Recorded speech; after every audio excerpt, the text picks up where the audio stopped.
thank you so much for being here today. It's an honor to be here today. I got to tell you, looking at this group, and I see some familiar faces in the crowd, this is why Arizona is one of the fastest growing economies in the country. It's right here.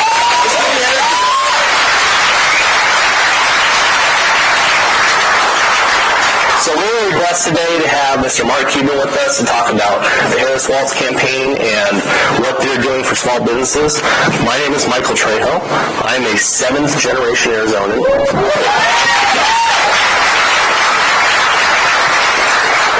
My family's been here since the 1850s, and if you're wondering, yes, we fought for the Union. And so I grew up here. I'm a proud ASU Sun Devil, right? Maybe not this morning, but still proud. And I went to Arizona State, went out to the East Coast for 12 years, spent 9 years on Wall Street, 3 years getting my graduate education, and my dream was to come back home and to grow this economy, because this economy is special, this state is special. And so I teamed up with a business partner. We bought a small company, printing company. We grew it, and about 5 weeks ago we sold it. Okay? And that new buyer is now investing millions of dollars into that plant, keeping everybody employed here in Arizona and growing this economy. So that's exciting. And what's also exciting is, as we're here today, talk to the Harris-Walz campaign. Vice President Harris understands what small business owners are going through. You wake up every day thinking about how do you take care of your customer? How do you take care of your employees? How do you stay alive in the face of challenges that you don't always get to control? You just get to receive it, and you have to innovate and be smart and be clever in how you get around it. And it's nice to know that the people up there, you're not screaming into a void. Somebody's listening to what you're saying and has a plan for how they're going to make it better. And that's the new way forward that the Harris-Walz campaign has, and the opportunity economy that they're trying to build. We need that. We need that rather than 4 years of chaos, 4 years of tariffs, 4 years of your customers, trying to figure out whether they pay for your services or if they pay for their rent or if they pay for their health care. That doesn't make sense. That's not how you grow as a business. So what we're going to do today is Mark is here, and he's going to answer some of your questions and have a discussion with you about how do we make sure that we get to that point where we have not just Vice President Harris, but President Harris and Vice President Walz, so that we can grow our businesses and keep what we have in this beautiful state continuing. So with that, I'm going to step aside, and Mr. Mark Cuban, a serial entrepreneur and a national icon. Thank you. Look, let me tell you a little bit about myself, so you have a little bit about my background. Does anybody hear what Shark Tank? Oh, yeah. No? Did it get any no's?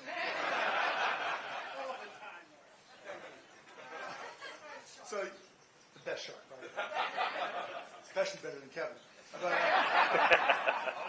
oh yeah, to tell you a little bit about myself. I was born in Pittsburgh, went to Indiana University, graduated from IU, 7-0. Went down to Dallas, but when I got to Dallas, no connections. I had my buddies from college. And literally I moved in with them. I was the 6th guy living in a 3-bedroom apartment. I was the guy sleeping on the floor. I had my one towel that I stole from Motel 6. I literally had no closet, nothing. And according to that is, I started with nothing. And got a job at night working as a bartender. Then got a job working at a software store where it was there that I really learned about computers. And I was rolling along, living in the hellhole with 5 roommates. And then one day, I had a chance to make a big sale. And part of my responsibilities were to get there early to open up the store, right? I had to sweep the floor, walk down the windows, open it up. And I called my boss. I named my boss. I think he lives in Phoenix now. So I'm not going to give you his last name. And I'm like, Michael, I've got this deal. I'm going to make a $1,500 commission, which was everything to me. And but I have to go out and pick up this commission check. I have to pick up the check. And I have somebody covered to open up the store and everything. And I'm going to go do it. And he goes, no. What? So I made the executive decision to go out and pick up the check. I get there, fires me. So here I am sleeping on the floor, don't have my $1,500 commission, and I'm like, you know what? That's not the first job I've been fired from. I won't go into the detail, but it wasn't the first. But I knew I wasn't a good employee, and so it was time to start my own business. So I literally went around to different people who had come into the store and knock on the door, call them, whatever it was. And I finally found one company. I said, look, I got no money, but I know you need this software. If you front me the $500 for this software, if it doesn't work, if I can't make it work, I'll wash your car, I'll sweep your floor. I don't care, because I will make it work. And there was a company called Architectural Lighting in Dallas, and they said yes. And from there, I built it from me and somebody to 80 employees over 7 years, no vacation, up to 30-some million in sales, and sold it to H&R Block. And that was great. It was a $6 million sale. $1 million of it I gave to all the employees because we were up to 80 employees. The rest of it, taxes, and the rest of it, me. But the reason I tell, and then I'll keep on going. So from there, about 1995, I got one of my buddies from Indiana came to me. He goes, you know what? You know, you were a technology guy. There's this new thing called the internet. Literally, it was a new thing that people said. Yeah, right? You remember, I know.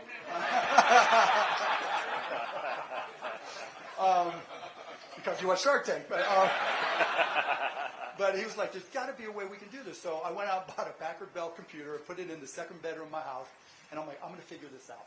So we created this company called audionet.com, and I literally went to a local radio station, and I said, I'm going to connect this 8-hour VCR, literally a VCR, to their radio station board. If any of you know anything about radio, I would record it, take 8 hours, go back to my house, and encode it into digital so then I could go on to AudioNet so people could listen to these local Dallas radio stations.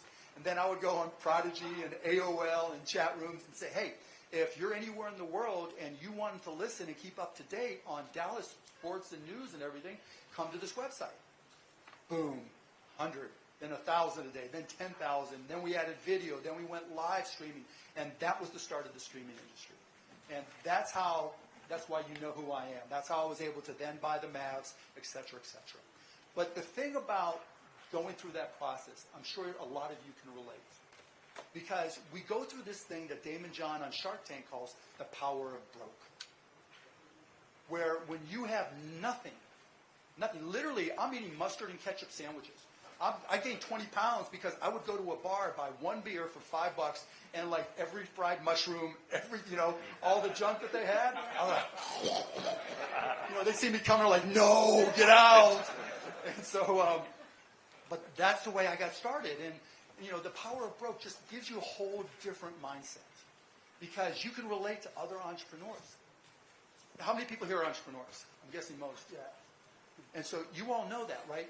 You know that feeling you get in your stomach when it's, okay, it's time.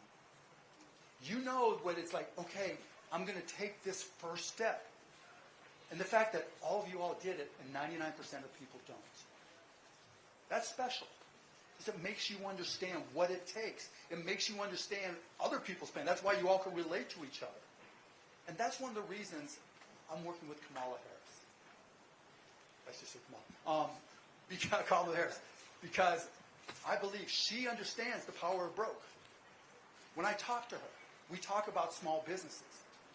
When I talk to her, like I talk to groups like y'all, it's not about one candidate versus another. It's how can we make these entrepreneurs more money? That's really what I'm here to talk to you about. With Kamala Harris, you can make more money if you're a small business. Now, the question is why? And you know what? I'm not going to talk a long time because I want to answer your questions, particularly if you're on the fence and you're undecided, because I want to tell you why. And the first reason why, you know one thing I know about Donald Trump? He doesn't even know what the power of broke means. He's never been in that situation. You think he ever ate mustard and ketchup sandwiches? You think he ever stayed in a Motel 6, let alone stole a towel from a Motel 6? I mean, he asked Daddy for money. Like, there's no origin story. Like, we all know our story. We know day one when we started. We know day two. I remember laying in bed, maybe a little bit hungover, I'm not going to admit to it one way or the other, thinking to myself, I've been in business 1 month. I remember being 3 months. I had $15,000 in accounts receivable.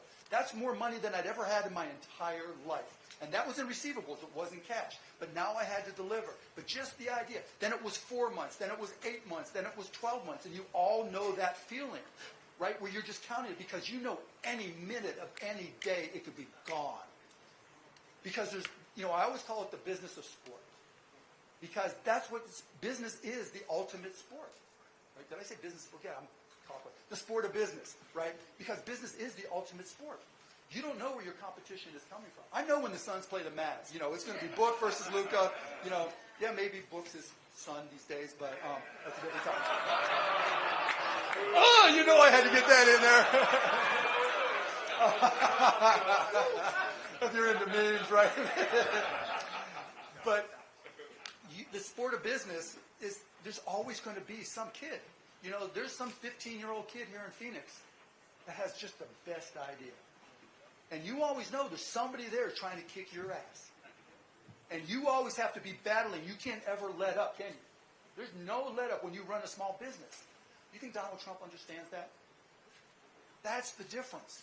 Because you can talk about him being a business person, but there are business people and then there are entrepreneurs. There are business people and then there's people who understand the power of broke. And when you understand the power of broke, your decision making is completely different, isn't it? Like, let's talk about tariffs. Like, he wants to talk about, I'm going to put up 200, 400, 1,000, 2,000% tariffs.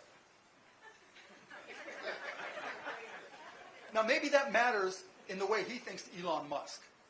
Maybe it's because Elon's paying him. I don't know. But for small business, it's a different equation. It's a different story. Because when you think about it, like, how many people are in the restaurant business? Anybody here? Right. So there's everything you buy. All your equipment, almost all your equipment is imported, isn't it?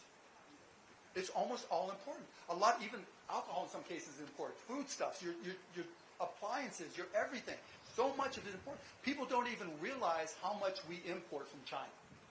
But you have to look at it downstream and how it impacts small business. This is actually the literal conversation I've had with Kamala Harris and her team. We talk about this stuff. It's like, why is she going to have need? Why would she pick need to do these stuff? Because I've lived this. And when we talk about it and we say, okay, if he puts on a 60% tariff from China and all of a sudden, your washing machine prices go up, the detergent prices go up. And that's just from the business side. Because you may be the distributor. Anybody here in the distribution business? Okay, one. So do you take any imported products? No? No, okay. So if you did, but if you did, if you're taking imported products and there's a 60% tariff, what happens to your costs?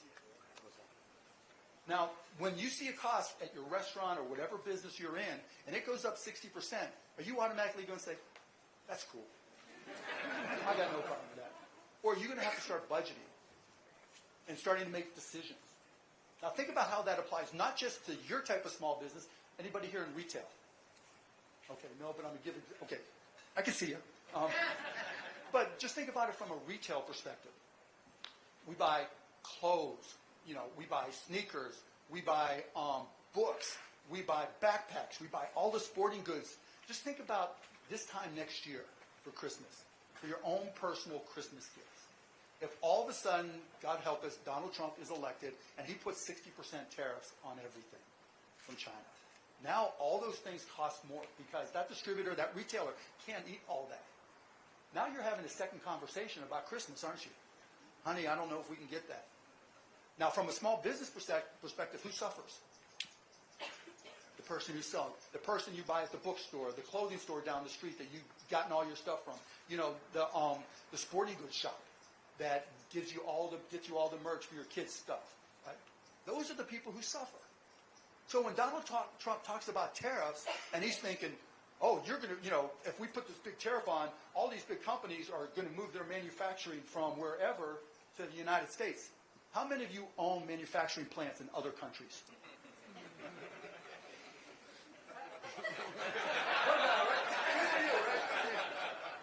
Okay, 99.9999% of you don't. But you get my point. It's your families that are suffering. It's the local retailers that are suffering. Even the bigger retailers will suffer. He doesn't care. He probably doesn't even understand. Donald Trump is the Grinch that's trying to steal your Christmas as a retailer because, 3/4 of your business, or at least a quarter of your business comes in the end of the year, the final quarter. And if you're selling to small businesses, and if you're a restaurant, people having more or less money, honey, are we going to go out to eat? Are we going to order in? Or are we going to use that money for presents? That's what tariffs do. It is not about big companies. It's about small companies. You think he's paid any attention to that? Have you heard anybody in the mainstream media talk about any of this? That's why I'm here. That's the conversation I have with Kamala Harris. I'm not going to lie. Kamala Harris isn't like an experienced business person. She's smart. She's open-minded. She's an idiot. She's not an ideologue. She's open to all ideas. She doesn't care. I'm an independent. I'm not here to tell you about all the other races. I'm here to tell you how you can make more money under Kamala Harris than you would under Donald Trump. So I'm not here as a politician. Right? She asked, and she's looking for ways to help you. For ways to really help you make more money. She's not, now, everybody's going to ask, well, there's tariffs in place, right? Why didn't she get rid of the tariffs that are already in place? Well, because there's strategic tariffs, and then there's across-the-board tariffs. Strategic tariffs, I grew up in Pittsburgh, and so there's U.S. Steel. There's a strategic imperative that we have somebody in our country able to make steel, able to make cars. But if you just do across-the-board tariffs, that's just insanity. That is literally stupid. You know, and by the way, if you go back and look at Donald Trump's old stuff, he talked about it relatively sanely back in the 90s and early 2000s. But he's taken the, now he just rambles and he mentions tariffs. You know, how are you going to fix child care? Tariffs. You know. What do you have for lunch? Tariffs. Yeah, they put 2,000% ketchup on my tariff. You know, it's insane. So Donald Trump isn't just there thinking, okay, I'm this business guy. He's never felt the fear. And you cannot be a business person that helps anybody else unless you felt the fear. And Kamala Harris may not have been a business person, but she has felt the fear. Growing up in Oakland, California, having a single parent, right? Moving around. Her mom was a scientist and learning, working at McDonald's. I'm not saying she was destitute, but she understands the uncertainty of how you're going to pay for college. So when we talk about Donald Trump, the business person, it has nothing to do with you or I. Now, the second thing is, we talk about inflation. Now, Donald Trump talks about drill, baby, drill. Well, have you seen the price of oil? It's about $70. And if everybody just dives in and drills, you know what's going to happen to the price of oil? Woof, right? Which means they're not going to all just dive in and drill, baby, drill. And we've seen that before. So he turns around and says, we're going to drill, baby, drill, and that's going to cut the cost of all goods. It will not cut the cost of all goods. I think a Fox interviewer actually asked him, you know, how can you explain that? And he just changed the subject because it doesn't work that way. Yes, the price of energy goes into cost of everything that we make at some level, but people aren't going backwards. But that doesn't mean the inflation we suffered is good. And, you know, we can go into all the details of what creates inflation and how far back it goes. And I can make the argument that when Donald Trump went to Saudi Arabia and Russia in April of 2020, right as the pandemic was started, and got them to reduce their production, that started the price of gas going up. And that started the price of other products going up. And if you follow that it wasn't a treaty, but if you follow that agreement, when that agreement ends, that's when that 9.1% inflation started to go do-do-do-do-do-do-do-do-do. So he was more worried then about his oil company buddies than he was about everybody. Because if he hadn't done that, the price of gas, remember during the beginning of the pandemic when it just dropped to next to nothing? If he hadn't done that, the price of gas would have stayed where it was. But he did it. Because again, he's never felt the power of broke. He's never been there. He's never had to worry about it. He's never had to think twice about it. But we have to deal with inflation. And going against, you know, doing the drill, baby, drill, again, part of his insanity. I think he used to understand it, but I don't know that he does. And on top of that, you know, it's a global marketplace.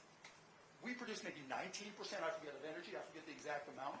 But the other 80% or so, they have a say in what the price is. And that's why OPEC's such a big deal.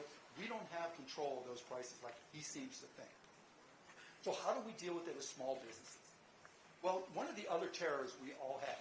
How many of you here have a real problem with your health care costs? It's terrifying, isn't it? Because on one hand, you're trying to compete because, you know, so-and-so could go work for somebody else who has full health care benefits. And as a small company, it's like if somebody gets sick. So you help them, and maybe you do something with Cigna or Aetna, but their deductibles are enormous, aren't they? And even with the ACA, deductibles, if you know, not the best plan, it's still high. Now listen to what Kamala has said. And I have this company, costplusdrugs.com, and we've introduced transparency, and we've seen the price of medications drop significantly. And Kamala and her team, to her credit, has looked at all that. And you've heard her talk about these things called pharmacy middlemen, the pharmacy benefit managers. They're responsible for jacking up a lot of cost of medications. Other middlemen on the healthcare side, responsible of jacking up the cost of healthcare.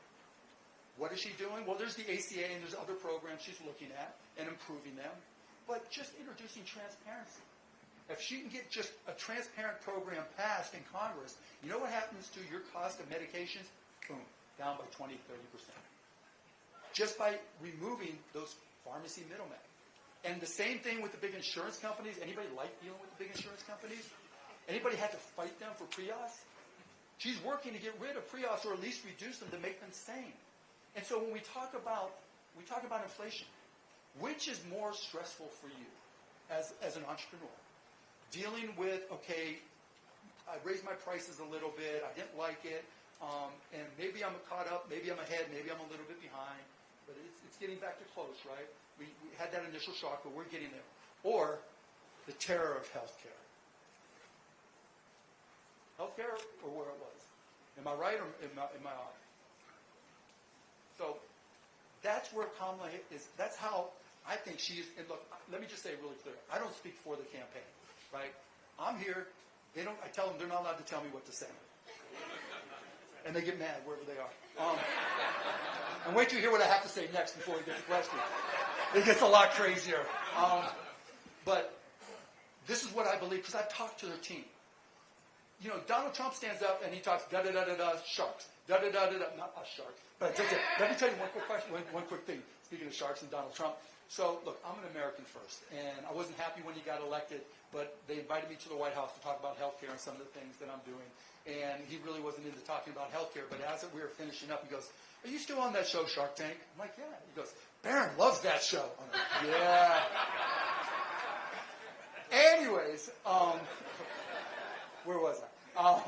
But with healthcare, we'll get you there, and we'll start reducing those costs. And that's how you deal with inflation, which is going to save you more money. If I can cut your healthcare costs, if we're able to get that program and put together, let's say get it together first, and introduce a program that cuts your healthcare costs by 20%, would that offset everything from inflation? And then some, right? Because as an entrepreneur, that's terrifying. Because it's cascading impact. Because if your employee, and again, Donald doesn't get this because he doesn't know the power of growth. He's never had to face that, well, if somebody gets sick, then they can't show up, or if they can't get the pre-authorization done, and then they have to stay home with the kid, and I'm calling the insurance company instead of doing my job. And so he's never had to deal with that.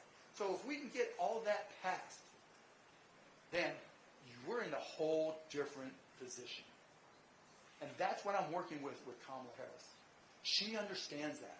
She knows that for small business, that shit truly does, oh, I'm sorry, but it really does come down on top of every entrepreneur's head. Because whose responsibility is it for everything in your company? It's your responsibility. I can't tell you, even to this day with Cost Plus, there's something that happens, and you're like, oh my God, I got to figure this out. And you can talk to your spouse, and you can vet, and you can go have a drink, but you have to solve that problem. But sometimes you have a great partner.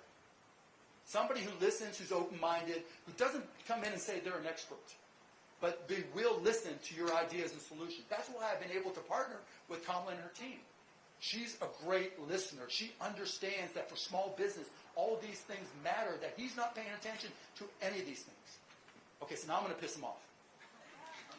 Right? We talked a little bit about immigration, but I want to talk about deportation. Look, my opinion, they screwed up on immigration. And I think they did it from the right place.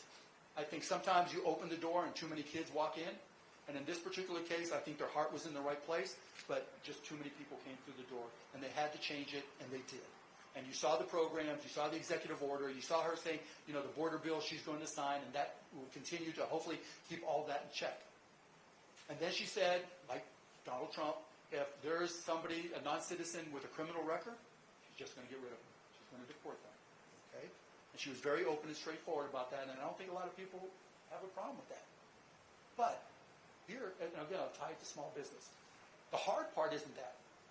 The hard part is everybody that works for you, who has been here 5, 10, 15 years, and is just a great person, and maybe has some uncertainty, maybe on their immigration status, or even more likely, someone in their family. Now, we know that Kamala Harris is going to be real. She's going to tell you, here's the process. If you've got a blemish on your record, you might have to go out and come back in, but you're going to know it going in. If we need to get you help for your immigration status, here's the programs, right? You may not like it, but she's going to tell you what you have to do. Donald Trump, any of y'all remember Elian Gonzalez? Can you imagine? Can you imagine someone where's the restaurant owners? Can you imagine somebody showing up to your manager or your door and saying, I need the home addresses of everybody who works for you so we can check their immigration status? Is that what we want? No? Is there anybody here who can say that's not going to happen?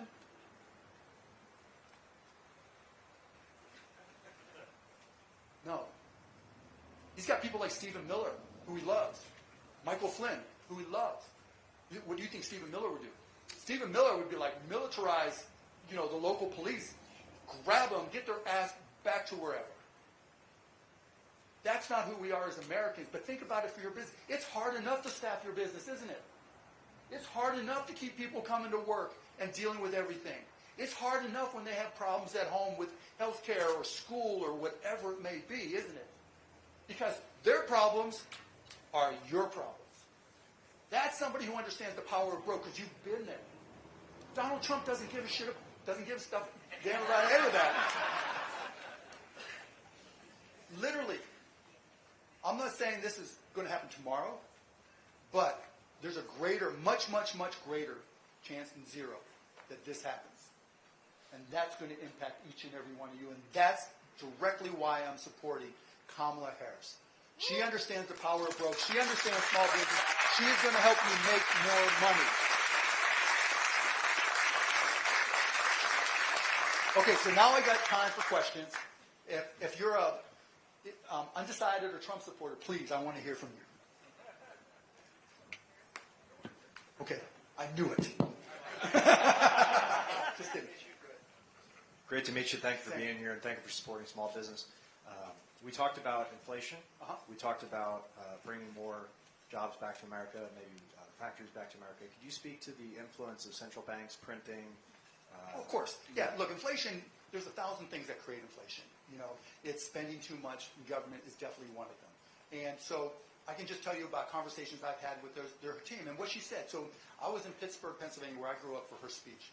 And one of the things she talked about, she said the Empire State Building was built in 1 year.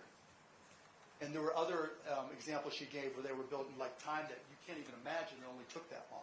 And one of the first things she's talked about was reducing the friction for permitting and reducing the friction for licensing and working with the states to do that. So that's one small step to reduce it.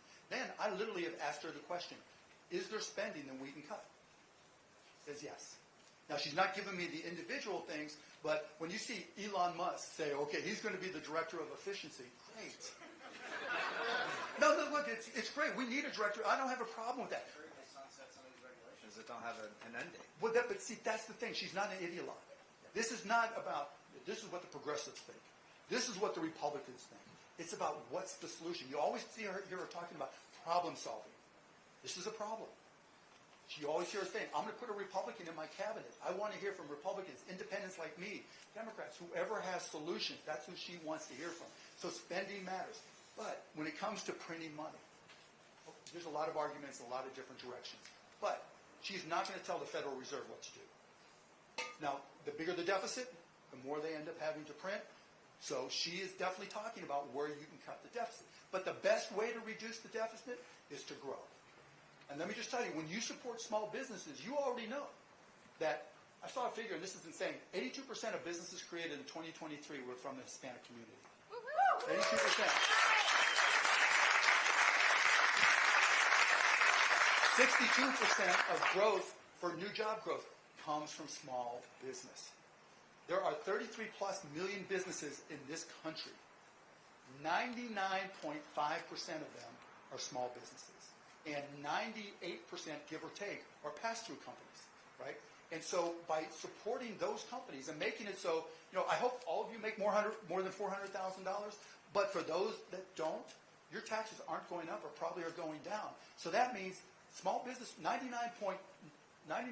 give or take, let's say 98% of small business owners aren't going to see their taxes go up. They're going to see them go down. That's pro-growth. And so we can cut costs on one side and we can grow our way out of it on the other side. But you need somebody who understands the power of growth to be able to listen to and hear the feedback from small businesses. It's not just about large businesses. There are only, oh my goodness, 20,000 companies with 500 or more employees. Where do you think Donald Trump puts his emphasis? The 33 million or the 20,000? And the 33 million have a lot to do with, the GDP and everything here, and so does the 20,000.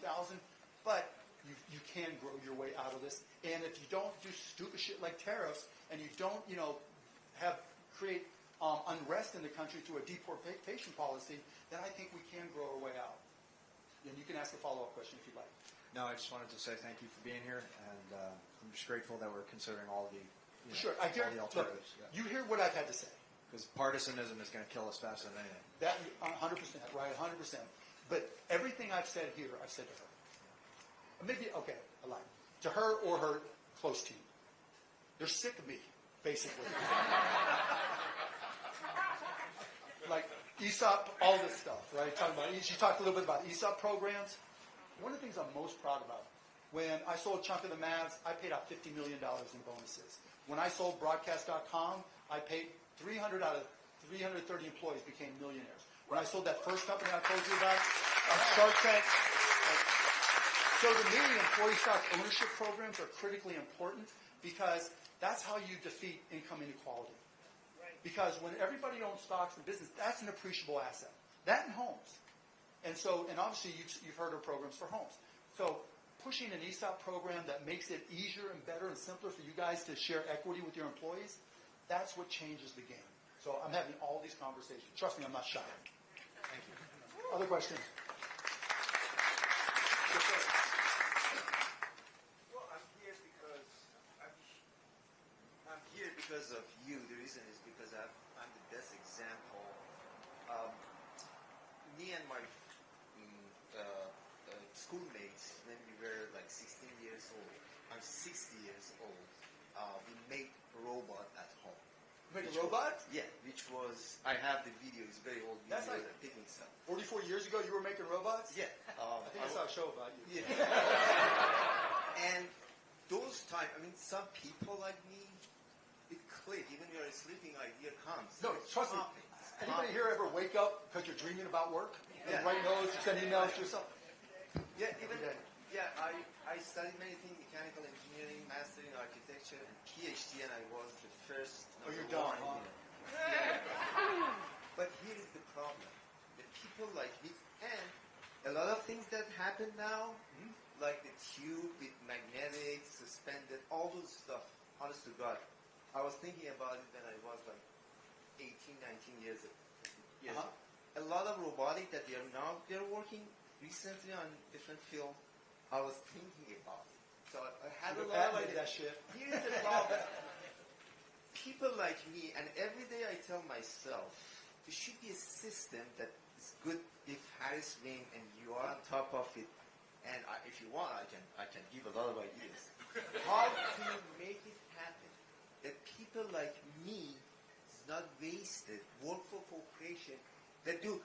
I was working as a product designer, industrial designer. Right, how do you take that first step and protect what you've done? I'm not talking about the protection. What I'm saying is, no, I had a lot of patents. Okay. What I'm saying, people like me, to be honest with you, is wasted. The reason is because I could do much more for society, for technology, for myself. I'm supposed to be I have millions, but billionaire, like yourself. But the thing is... So what do you need? Tell us, what specifically would you need? See, there's a short time. Councilman is right here. I give you. But we got to get to the point. So if I'm sitting right here... Point. Right, so I said this stuff as example that you remember. Like me, plenty of them. Yeah.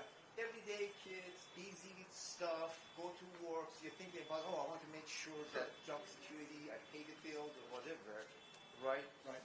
Oh, I did investment, do I have my... Okay, get to But, it. but, always I was thinking about Shark Tank, I was watching all the Shark Tanks. I wish I could make it to send some of ideas to be in that program. That's the place for me, but it never happened. Please, there is a lot of ideas that you can make it very simple. Very simple people like me, that they're busy with a lot You get on of Shark stuff. Tank? No, not the Shark Tank. Shark Tank is You one gotta ask me the question. easy to go online, right? Not just Shark Tank. Shark Tank is just Okay, one. go- in general, To go online and in do your what? it is a business plan that people like me with a lot of ideas, I'm sure there exists as of today, that they can go online and easily they can bring their idea, and there is channels that they can study. So, I can tell you this way. Let's promote. So all you do is I can tell you this. I've handed out my email a lot, and you can look it up online. And I've invested over $100 million in people I still haven't met. Because that's how much I believe in entrepreneurship. Because I know the questions to ask, and I know that I can understand the technology. So there are ways to get, should have found my email. Because I'm open. Because, look, I truly believe, when I said that there's a 15-year-old kid here somewhere in Phoenix that is going to change the world, yes. You don't live, my dad used to tell me this, you don't live in the world you were born into. Think of the year you were born and everything that's changed. It's not going to slow down because of people like you, right? There's always going to be new stuff. So, I'm always, is there like a centralized place to do it? It's hard, but I know a lot of people that scan the patent database and look for ideas. And right now, but I'll bring that. I know what you're trying to say. Having a central clearinghouse for people to share ideas. Easy. Yeah, I got you. All right, next question.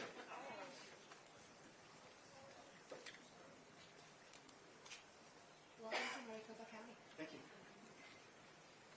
Given the growing democratic progress in Latin America, like in Venezuela, how can American investment in the region strengthen their economies and in turn improve the U.S. economy and take care of the migration issue that we have? Yeah, in other words, if they're prospering there, it makes life easier here.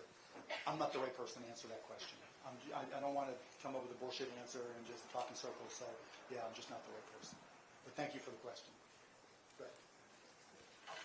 Okay. Hey, Mark. Hey. Hey. I feel like politics sometimes feels like a bad referee. Uh-huh. You can't always get entrepreneurs to engage with politics because we're busy reacting to it. How do we get the conversation at a high level to include more of the ground level participation and get a sense of what really is happening from up in the clouds? Meaning so you understand better what's happening at Kamala's level? And Yeah, what decisions are being made there. Right. Well, that's why I'm here. How it affects us. Right, that's why I'm here. Because, I'll tell you one idea I gave her. Like I said, they're so annoyed with my ideas. But to his point, that there are so many online tools available that it's like if you go on Reddit and you can do an Ask Me Anything, that it's not very difficult to set up a site so that you can have topical conversations and have people within the administration give you answers. Because I agree with you, right? The more transparency in ideation, right, in coming up with ideas, the smarter we all are, and the less we have to be concerned. And so, again, that goes to the open-mindedness of Kamala Harris. That goes to not being an ideologue, that she's open to all ideas. And that's why, even after giving her that idea, I'm still here, because she wants to hear those ideas. And so if you have anything, blurt it out, get it to the campaign, because she's not saying no. She's just, how do you do it the best way? And the best way right now is surrogates like myself coming out here and answering questions and trying to give direct answers, and then we can go from there. Does that kind of answer your question? Yeah. Okay, good. Yes, sir. With people who are undecided in this business sector, and they're having a problem with efficacy or integrity of information when trying to make decisions like this, because as a couple gentlemen have said, the partisan thing has become It's hard. Yeah, you don't know what's true and what's not. Yeah. For business owners who are undecided and trying to make that decision, where can people get information where there's some integrity to it and they don't have to question whether or not they're being strung along for partisan purpose? Yeah, it's hard. So what I try to do is I actually read people's speeches. and I try to read it not in their voice. So I want to know what they're saying as if somebody else, as if you were reading it to me, so that I know. So I try to get the substance, if there is any, in the content. And honestly, there is a leap of faith at some level, because the goal is to win. And when you're trying to win, you can't get into details on every single subject, particularly when you just came in, 110 whatever days ago. And you're trying to go from, think about this, right? They talk about Donald Trump, the salesman. He's been doing this for 9 years. He's been campaigning forever. And here's this woman who steps in 100-some days ago with negative favorables, with, he would say, nobody knows who Kamala Harris is. And now, worst case, even right here as we speak, we're tired. The idea that she's come that far, and that says something. Like, it says a lot. To me, character is destiny. And ethics matter. And I just don't see that from Donald Trump. And so I tend to have a more critical eye, because that's the partisanship when I look at Trump. But I also know that we talk about Shark Tank. I'll tell you a quick story. Barbara Corcoran, one of the sharks, she had the biggest real estate company in New York City. Donald Trump had a condo conversion, and he asked her, he wasn't selling, and he asked her to sell it. She killed it. Sold everything that she committed to sell. He owed her $4 million. He wouldn't pay. She had to sue him, and she won. And the content of the lawsuit was he had to pay her $55,000 a month. But that's not the best part.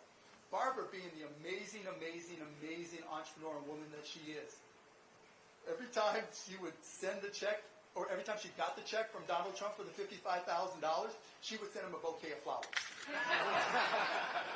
And every time he got the bouquet of flowers, he would send them back. That's how petty he is. But look, you can go to Trump University, you can go to Trump Soho, you can go to Trump Foundation, you can go to Trump Chicago, you can just go online. So when he was doing his New York trial, and put aside whether you think it's lawfare or should have been, I'm sorry? Oh, okay. So, and you know which one I'm talking about, right? And so it was about his loan documents. I mean, if you're supposedly a billionaire, why the hell do you lie about your income and property values on a loan application? But anyway, I digress. There was a portion where Michael Cohen was testifying, and he's standing up there and he says, yeah, Mr. Trump asked me to underpay certain vendors. And I did, and he was proud of me. And he's saying that right in front of Donald Trump.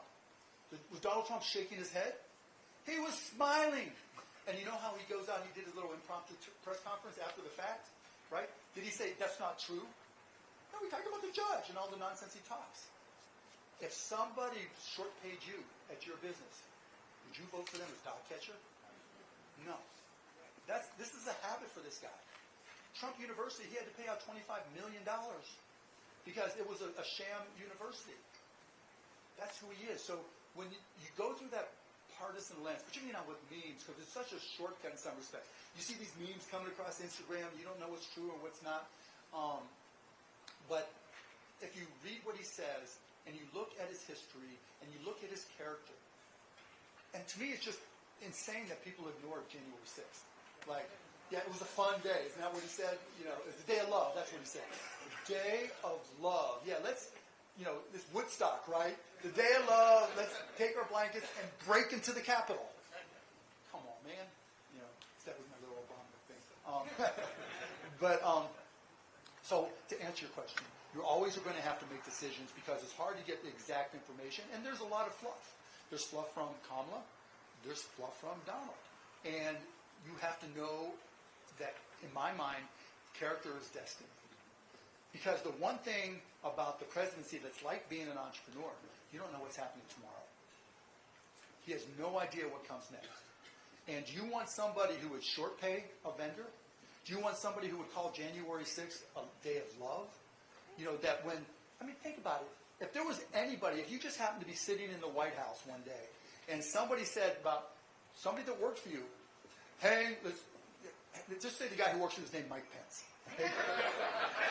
And there's somebody who works for you, and the people outside the office are going, hang Mike Pence, hang Mike. What would you do? You would be right there. That's my guy. thick or thin, that's my guy.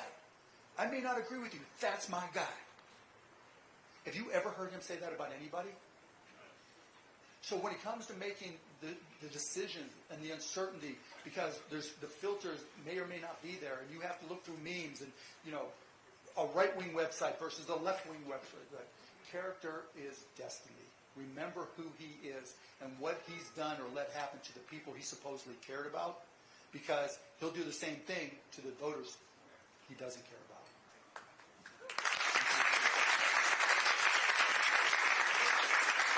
Hey, Mark. How are you? What's up? How are you?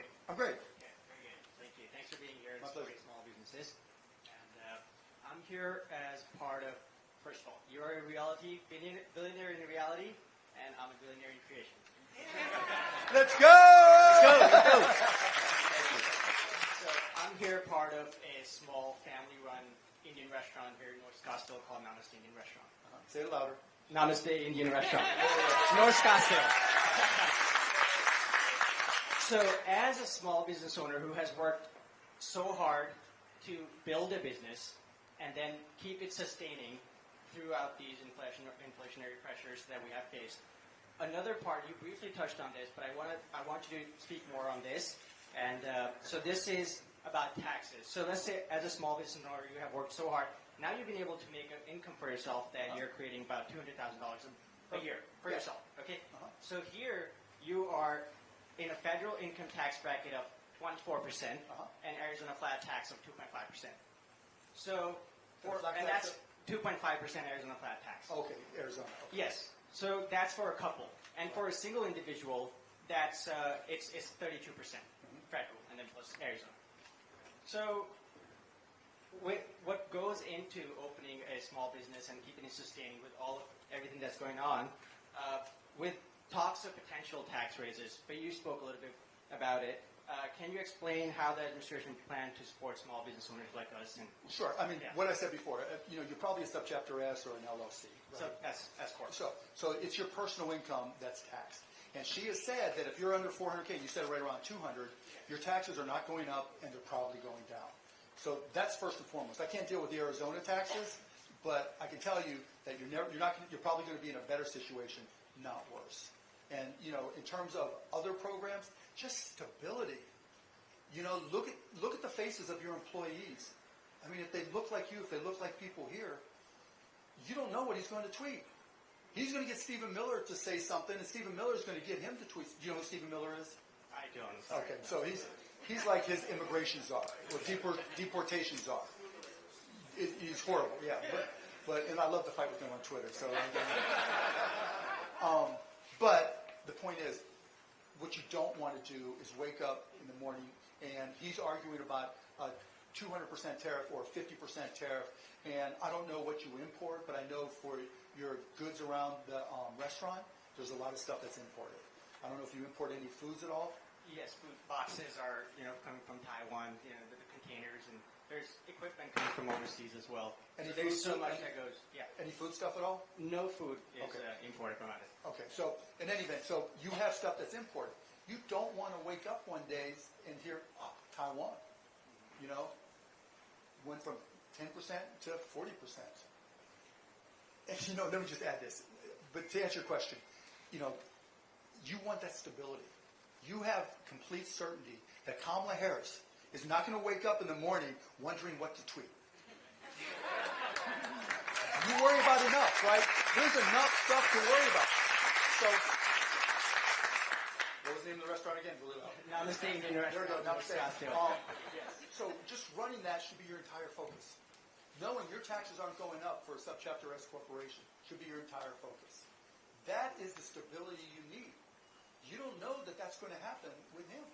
Do you think the taxes will go down at all? I think there's a chance. She said more than 100 million people that make under $400,000 a year will see their taxes go down. Okay, do you have any idea on the I number? don't know the number. Okay. 77%. I have no idea what the number is. Thank you. But I will talk to her about it. Okay. Yeah, thank you. But it goes also to the deficit, right? You've got to be careful. Donald Trump just wants. Let's talk some more about his real quick, right? So when Donald Trump starts talking about tariffs, one of the things he said, I keep on pointing at you, sorry. one of the things he says is, this is a negotiating tactic. Well, this isn't the first time you tried this negotiating tactic. Right? You did it before. Do you think China is stupid? So what they've been doing, literally, is going to other countries, buying up factories, moving their processes and robotics and stuff over there so that they can say, okay, you can tariff us all you want. We got you in India, we got you in Taiwan, whatever it may be. And so they're already ahead of the game in that. But once he starts talking about it during his negotiation period, like I started to say earlier, everybody starts hoarding. Everybody starts taking capital. So, hey, I can invest in hiring more people. I can invest in a new location. But, oh my God, my cooler is like on its last leg, and I was planning on buying it on the next 3 months. But if this tariff comes in, the cost of my cooler is going to go up 50%, and then my maintenance costs are already too high, and the guy jacking up. So you get the point. So people take money that was already set for what they were going to do in their business and try to get ahead of the tariffs. And whoever they were going to buy, whoever you were going to buy your new cooler from, that distributor now is saying, oh my God. Name of the restaurant? Namaste. There we go. We're selling. Namaste is not buying that cooler they committed to buy from us because of the tariffs. So that cascading effect impacts your business a lot. Yeah, it's already very expensive. Yes. Yeah. And you don't need it to go up anymore. That's true. Yes, and I would love to, have others and ask you more questions. I do have something else I would like to talk to you about as well, which is the barrier to entry for restaurants. It's hard. It's expensive, isn't it? Yes, it's because right now I'm in the process of. Sorry, can I ask this? Go ahead. Sorry. So right now, when I talk to my parents, like, okay, we should expand, and we should expand in a way that's going to be scalable, where we don't have to clone my parents. Right. Because then at the moment, It's a lot of hours. Yeah, it's a lot of hours. The restaurant. Yeah, they're like, what is he doing here? Get your ass back to Namaste. So we're like, okay. So we need to scale. I tell my parents, we need to scale, but we need to scale in a way where we don't need my parents at the restaurant all the time. So I'm looking at creating a drive-thru Indian restaurant that's going to be able to provide lower fresh overhead, food. smaller Exactly. footprint. Small footprint. And the barrier to entry to that, which we were talking about entrepreneurship here, I've been able to get the investment that's needed to be able to, nightmare to get the investment, but we understand that. So, and by the way, you saw her what she's doing with the Small Business Association and CDFI in terms of making more loans available. And so those are community development funds that are available to everybody here. Right. I went to the bank. It's an SBA loan. You gotta have a certain amount of income and all that. Right. SBA is a little bit different. CDFI is a little bit easier. So just check it out. CDFI. CDFI. Okay. Yes. But I've been able to secure the investment. But then on top of that, so now there's rents that are so high. But I'm going through all of this. But this is not just my problem. I'm just saying, just overall, just barrier to entry in the restaurant industry or any other industry is just really high right now. So young entrepreneurs like me, I have totally by myself that I'm going to be a billionaire. But other young entrepreneurs like me are having a really hard time. It's always a grind. Yes. No matter what generation you're in, it's expensive. Okay. No matter, yesterday it was expensive, 5 years ago it was expensive, 5 years from now it's going to be expensive because that's the free market. That's capitalism. Because there's somebody else who said, well, if Namaste doesn't get this spot for a smaller footprint, I'm going to take it. That's why second-generation restaurants, meaning the ones that have gone out of business, been replaced, right? That's why they lease out or rent or sell quickly because people are looking for them because they're less expensive, equipment in there and everything. So, I wish I had an answer to say all these prices are going down. But that's what makes a free market. That's what makes an efficient market. And again, I'll go back to Donald Trump. He doesn't know or care about efficient markets. He wants to impact them. That's what tariffs do. They distort markets. Thank you. Democrats can mitigate the stigma that Democrats are for socialized society, red versus blue. I'm in medicine. I'm a physician. Socialized medicine, Medicare for all, and the Republicans are more pro-business. What answers you? Look, first of all, I'm not a Democrat, so it's your problem, not mine. But it's hard, right? Because one thing that does happen in politics is a path of least resistance is demonizing the other people. But, so, again, if we're going to break free of the partisanship and the distortion of information, you want somebody who's not an ideologue. You don't want somebody, you do not hear Kamala Harris say, this is the progressive way, or this is center, or this is right. You hear her say, I am going to solve a problem. How often have you heard her say that? We are looking forward and going forward to solve a problem.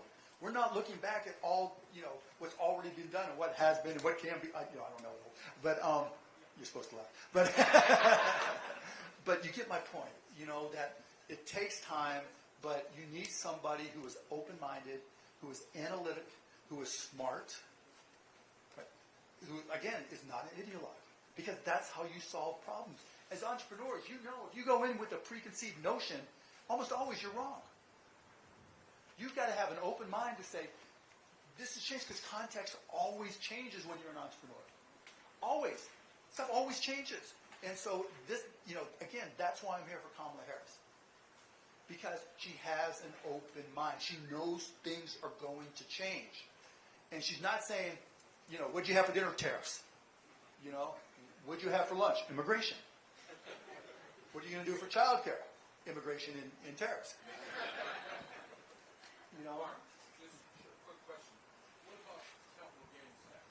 Okay, I'm glad you asked that. So some people think that there is going to be an unrealized gains tax on capital gains. There is not. There is not. Where that came from was Joe Biden put out a budget proposal for last year, for 2024, this year, that included that. Because, and look, when I saw that, I went ballistic. Because that's an economy killer. Kamala knows that. You haven't heard her talk about it. Has she said a word about it? But you'll see, like, somebody went on CNBC that used to work for Elizabeth Warren and said that that's what they were supporting. One time. Let me just tell you, you have not seen that person again.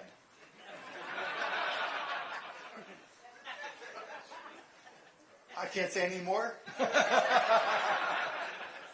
but you get my point, right? There is no tax on unrealized capital gains. That doesn't mean there aren't going to be places she looks. Like, if you make, if you're in the highest tax bracket going from 37 to 39, we're blessed. That's okay.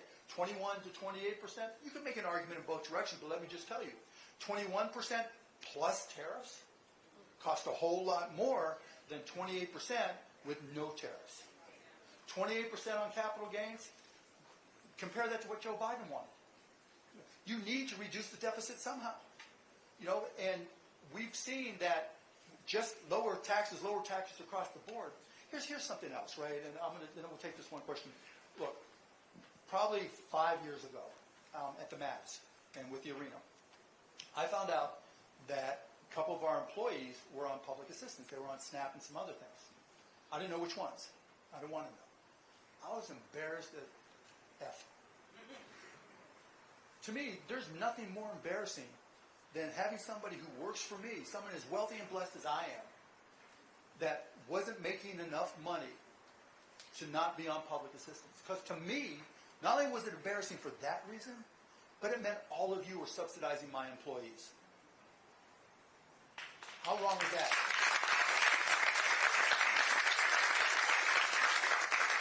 So when he talks about lowering, C-Corp taxes, basically, because we're not talking about pass-through companies, when he talks about that for the biggest 20,000 companies, is he saying anything about the employees? What he's saying is, you'll make more money. You can put more money in your pocket if the tax rates are a little bit lower.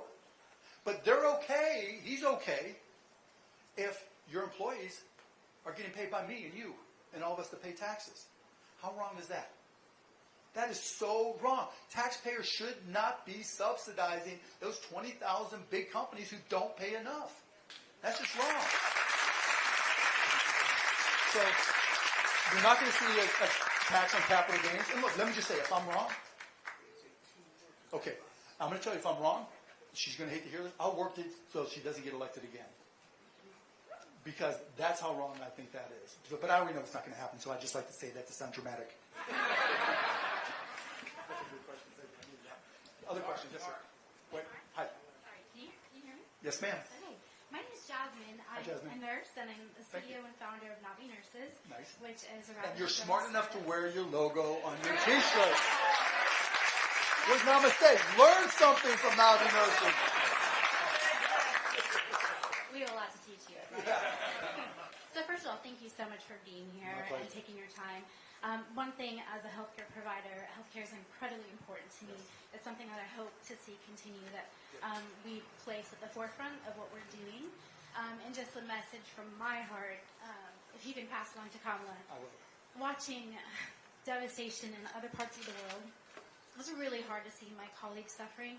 I know that there's things we can and cannot do, but just I would like to appreciate the fact that maybe she can take that forward and make the change that I think human beings We'll cut this deserve. out and make sure she gets that video. Yeah, perfect. And then, as a female founder, 2 to 3% of all funding goes to female-led It's crazy. Yeah. female-led companies. And so I would just love to know, in your opinion, how do you think having a minority female as president, how can that transform entrepreneurship for women just like me and every other woman in our community? Obviously, I think it's fucking, Put your earmuffs on. I think it's fucking amazing, right? It is a step. If you go to markcuban.com, you'll see the companies that I've invested in, and you'll see the number of minority CEOs and minority founders and women founders, and the fact that it's critically important. You've got to start somewhere, and you've got to grow. And I know it's very important to Kamala, and I know we've had those conversations, and her programs show it, and more happens. But yeah, I think, and I can tell you, and look, I love Kevin, Mr. Wonderful on Shark Tank. But even he will tell you that his best performing companies are female entrepreneurs. I applied to be on the show and I declined it. But I'd love to talk to you. I have nothing to do with that. No, I chose not to, but I'd love to connect afterwards. You got it. Yes, sir, right here. Right. Well, thank you for being here My for pleasure. Our Son Entrepreneur community and for Harris. My question is, will you continue to be there? Oh, once yes. President So, Harris gets elected? yeah, so my goal, I don't want a job. I got plenty of jobs, right? CostPlusDrugs.com is my thing, and I want to truly change healthcare. But you have my commitment that I am with her. Look, if I could show you on my phone how many times I text her husband, her team, I don't text her directly because she doesn't see it anyways. So just through everybody, and I've committed to them that I will be there because this is important. This is how we get out of a deficit, by growing our way out, having somebody that understands the power of broke, that's not a bureaucrat, that's not political, that just wants to see this country continue to be the amazing country it is. And so you guys have my commitment. That's why I'm here, and that's why I'll stay there. Thank you, everybody. I really appreciate it. Thank you for your time.